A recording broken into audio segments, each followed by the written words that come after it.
Well, you can't fault the Wednesday fans' humour. Wondering Wednesday says, we score this week, win next. It's tiny steps, folks, tiny steps. Welcome back to Where Ours Walk. Hope you well. We've got Jez, Lewis and Tom back from watching that Millwall game. And, of course, just when you thought the season couldn't get any worse, it has come to pass that this weekend at Bramall Lane, that lot can relegate us. We'll get our panel's reaction to all of that. Of course, Twitter's already been full of that lot. With pictures of coffins being nailed and so on. Do we even care? Do we need to let them have their moment, or is this the worst thing that could possibly happen? Also, we're talking about we scored this weekend, and of course more Pederson chat. Were we right last week to call him out? Lots of comments said we were not, so we're going to balance the books this week and explore why that is not the case. Great to see you. 20 minutes of Wednesday chat. We know there's longer podcasts that you can go and watch, which are really, really good and doing fantastic work. If you haven't got time for that, here's 20 minutes where we try and get through as much as we possibly can. Right then, Jez. We've got all the Blades fans ramping it up already. We've had Tyler Binden already saying, send them on their way in a post-match interview. Is this the worst thing that could have happened? I suppose it adds a bit of weight to it, but it is just how it is. You know, we knew we were going down, and it just so happens to work out that we play them so far in the season, and we can go down at their place. They'll have a moment, they'll sing it forever, but it was inevitable, wasn't it? So, we'll just get on with it, stand there, be brave, front it up, and then hopefully come back. Yeah. Tom, do you subscribe to that, or is it? I mean, would you do you expect that what Pederson should be doing this week in that dressing room is making absolutely certain that they give everything for the cause this week? Yeah, I mean, I think I'm a bit more. Yeah, it's not ideal, is it? I think it's the worst possible ending we could have, and then the fact that we know we're going down all year.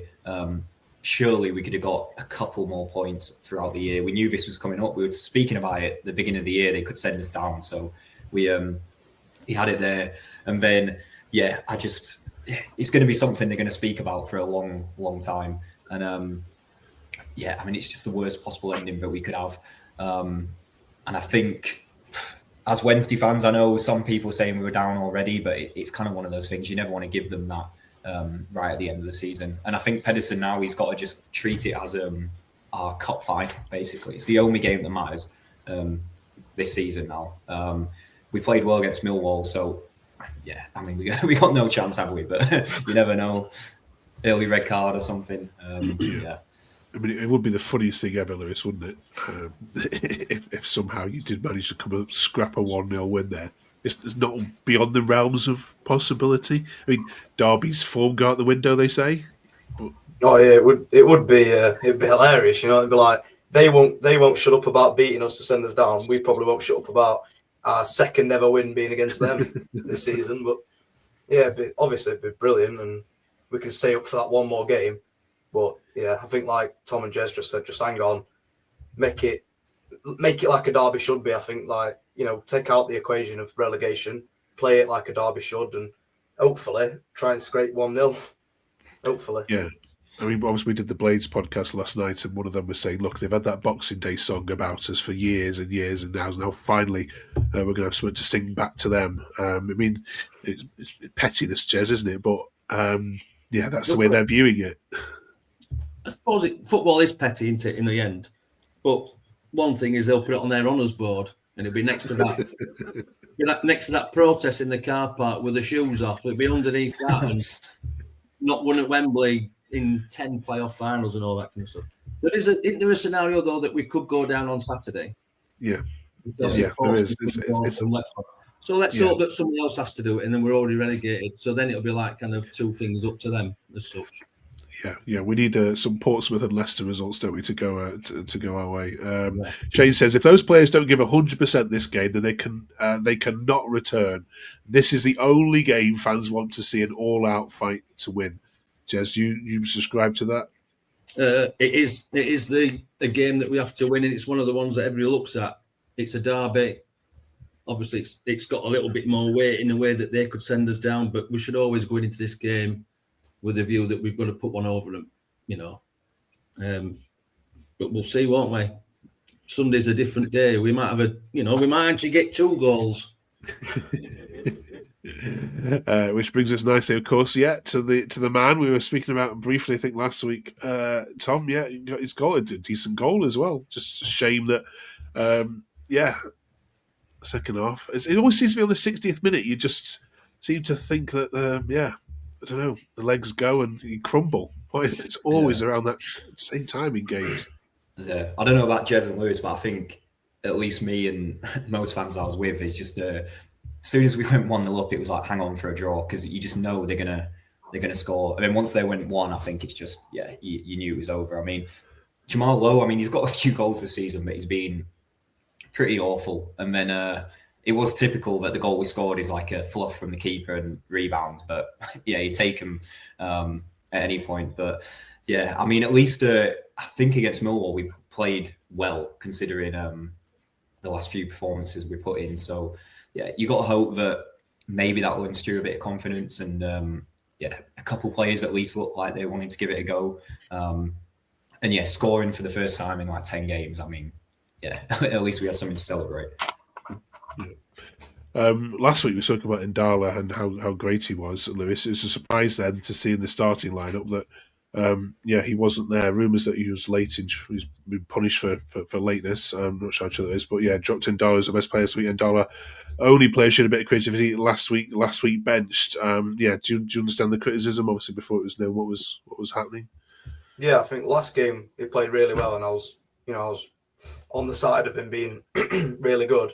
And I was shocked to see him not start, but then finding out the reason, I think that's the kind of thing that we need. I know we're not in the position to be dropping players, but a bit of like leadership sort of thing to say, if that's how you're going to behave, you're going to get dropped. And I think it's a good thing to do by Pederson and the staff.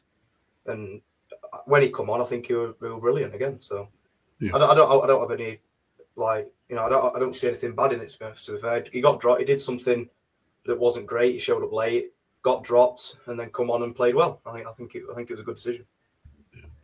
This one about his in-game management, Jez says, Rocket Owl says a competent manager would take McGee off at half time. It's not having a dig at the player. He was on a yellow and struggling with Coburn anyway. Where is he playing McNeil? Right back at times, poor lad. Yeah, he's an attacking centre mid and better centrally. Please wake me up when he's gone. How do you respond to all of that? Are they right? McGee had a good game. He was obviously playing against a lad who was quite physical. He did get a booking for grappling him, and he was doing it all the time. But you learn, don't you? You learn by playing against tougher opponents. Could it be blamed for the own goal? Was it going in from where I sat? It didn't look like it was, but you can't see it. McNeil, is he playing right wing back? Is he playing right side midfield? We a forward in the front. He's not that player, but we have to put people in places that they're not used to.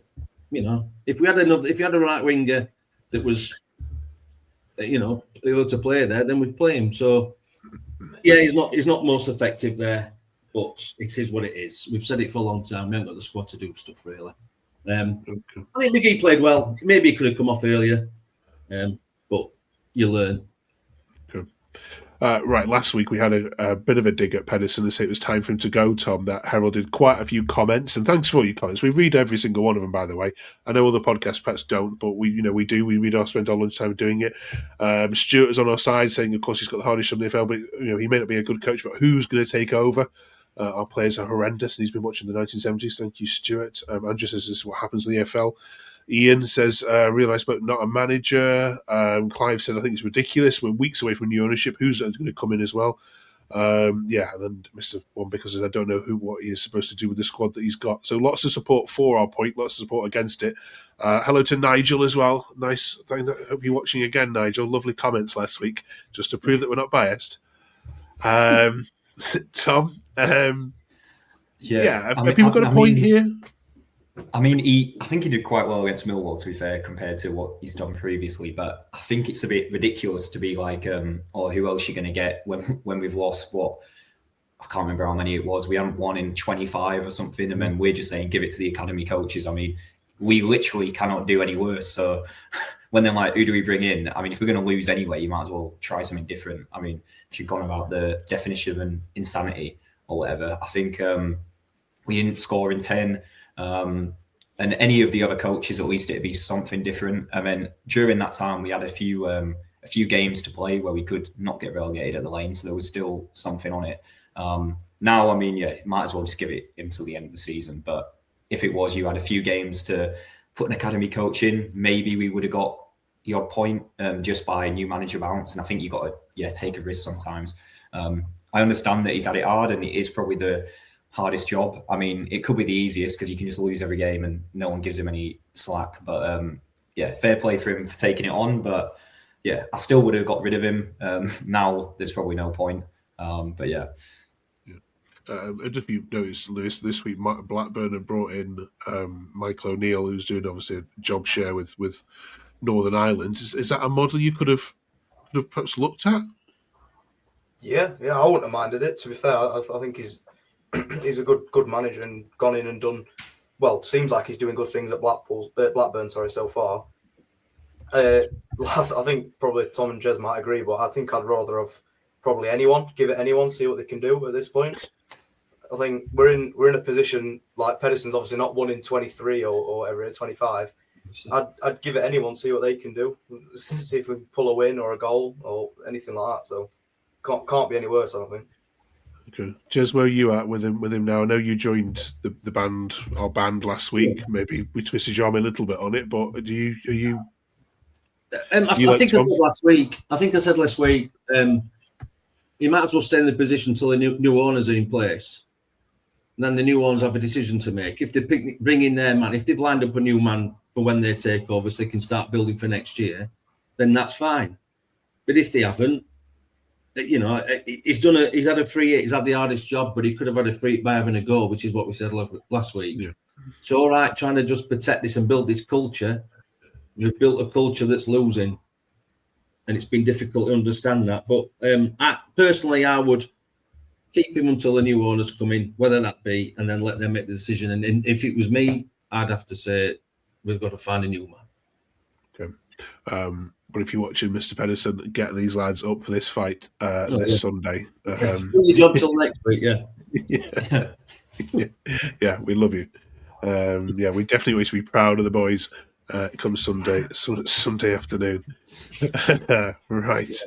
We're upside to P then in our A to Z. Now, of course, we should be talking about playoffs and promotions. None of this time. But which has been your favourite promotion campaign, Lewis? I think, well, especially in my lifetime, I think there's got to be none than the couple of seasons ago in League One. Just that run, although it wasn't probably the best football I've ever played, but that run of 23, 24 games everywhere went without a loss. That's just, it's football that you dream of now, now that we haven't won in however many. And obviously tops it off with the Peterborough game and then Wembley. It was brilliant. Yeah. Best weekend of my life, got to be. Smashing, cheers. Jez, you remember about all of that? Yeah, well, yeah. 84, Stirling at home in front of the Cop, Crystal Palace 1-0, that got promoted. That was a good time, so that was like kind of proper attacking front foot football. And then we've obviously had Cardiff to defeat at Wembley, and then Wembley before that. So, Cardiff was a good atmosphere. It was a good occasion, beating Hartlepool. But I'd go 84, probably, just to be old. Tom, we're on the playoffs discussion. The EFL have met this week to discuss whether or not 8th place could be made for future playoffs. I mean, it would help Wednesday going forward, wouldn't it? But are you for that?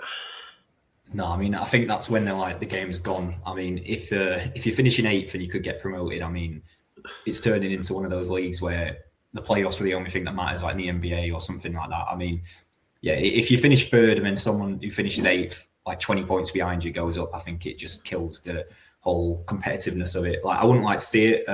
Obviously, if we were 9th or something, I'd be hopefully this year. But yeah, I think I don't want to see that, especially just for the kind of competitive nature of the league as well. Now, next week, when we roll on to the letter Q in our A to Z, now, has there been a Sheffield Wednesday player with the surname Q that's good enough to get in the A to Z? We need your help. on this next week, please, in the comments, please, so we can read. Put your name up on lights next week if you can get us through the hardest letter that we've hit in our run around on this one. Last week you smashed the letter O, all of you, which was great. P, I think, should be a little bit easier, I'd imagine. Anybody got anything good for this one? Pederson, yeah? No. The left back from last season as well. Yeah. Forgot about him. That's awful. Yeah. It's starting for us now, which is Well, yeah. We got quite a few. We got Carlton Palmer. You got Nigel Pearson. Oh, yeah. You've got Dan Petrescu, Pudel. yeah. Well. You got Callum Patson. You got Kevin Pressman. Yeah. Well, You got the set piece specialist Darren Potter. You got him as well. Yeah. Wow. There's quite a few P's. Yeah. Which are those, Jez? Lit up Hillsborough more than most. Who's more deserving? I'd say Nigel Pearson because he was a captain of a great side. Yeah. Personally, but that side with Pearson, Palmer. You could even put Liam Palmer in for how many? Yeah. You could even put Liam Palmer in for how many appearances maybe. But I'd go Nigel Pearson as captain. All right. Okay. Pearson gets in our A to Z. For P, yeah. Q next week then. Help us out with that. Right, you three. I'd say good luck against Sunday, but yeah, strange things have happened in football, haven't they? I'm not too sure. I mean, maybe. That would be rather strange. It would be very strange. We're hoping for one of the Championship's biggest upsets then come Sunday lunchtime. Enjoy the game if you can, and if you're heading there, obviously stay safe, and we'll see you all three of you back here next week to hopefully review a cracking point, or maybe even more. See you then.